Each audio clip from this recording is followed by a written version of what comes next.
There's been a wide range of global interactions as well on this very subject. Notable among them is the MOU on semiconductor supply chain and innovation partnership that was concluded between India and the United States. The leaders of the Quad grouping agreed at their meeting in Hiroshima on principles of critical and emerging technology standards. Japan is another significant partner in this particular domain. Just this month, we concluded a memorandum of cooperation on semiconductor supply chain partnership. A more self-reliant India will ipso facto also be more self-reliant in semiconductor production. Similarly, an India that is seeking to enhance both the quality and quantity of its exports and become more deeply embedded in global value chains will also necessarily focus today on the semiconductor domain. Friends, there's been a wide range of global interactions as well on this very subject. Notable among them is the MOU on semiconductor supply chain and innovation partnership that was concluded between India and the United States during Commerce Secretary Raimondo's visit in March 2023 to India.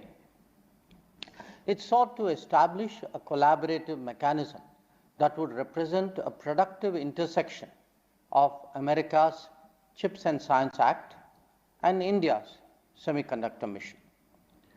During Prime Minister Modi's recent state visit to the United States in June 2023, semiconductors was also the focus of the talks with President Biden and his team.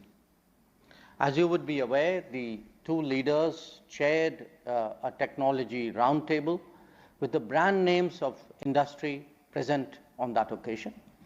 The joint statement, which was issued at the end of the visit, highlighted this aspect of our cooperation.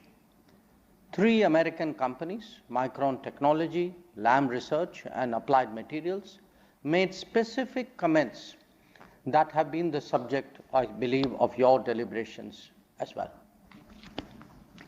Now, it is essential that these developments are viewed from a larger perspective of India and the United States, building a technology partnership for the future. India's entry as the latest member of the Minerals Security Partnership is surely worth noting, given the importance today of diversifying and securing supply chains in that area. Similarly, cooperation between the two countries has been a visible tailwind in the sphere of advanced telecommunications.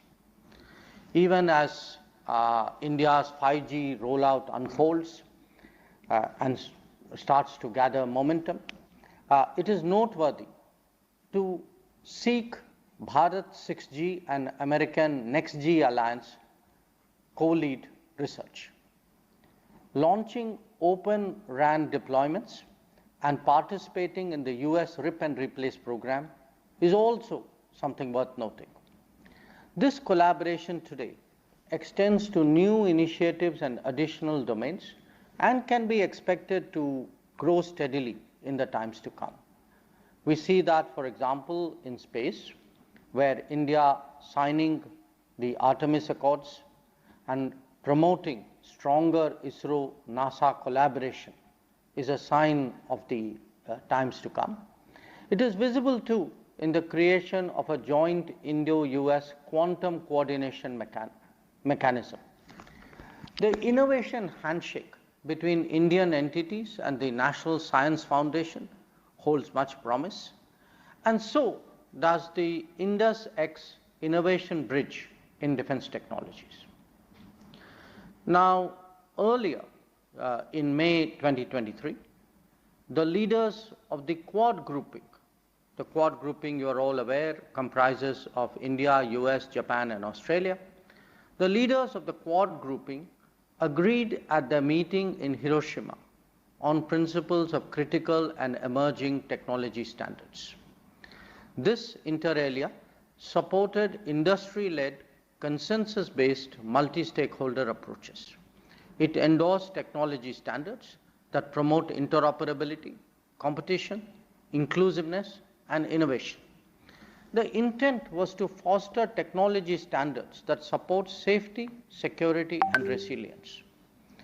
These voluntary principles were meant to assist governments and organizations to develop appropriate standards, and it is clearly the Quad's expectation that many other nations would join us in that regard.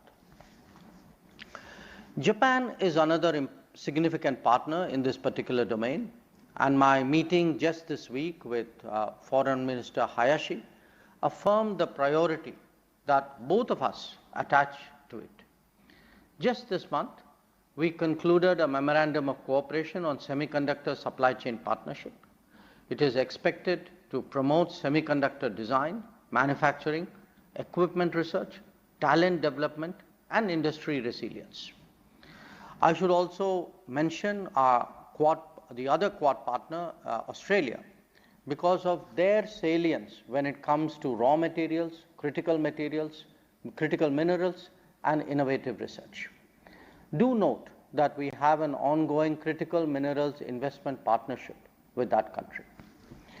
Now, this is by no means an exhaustive list.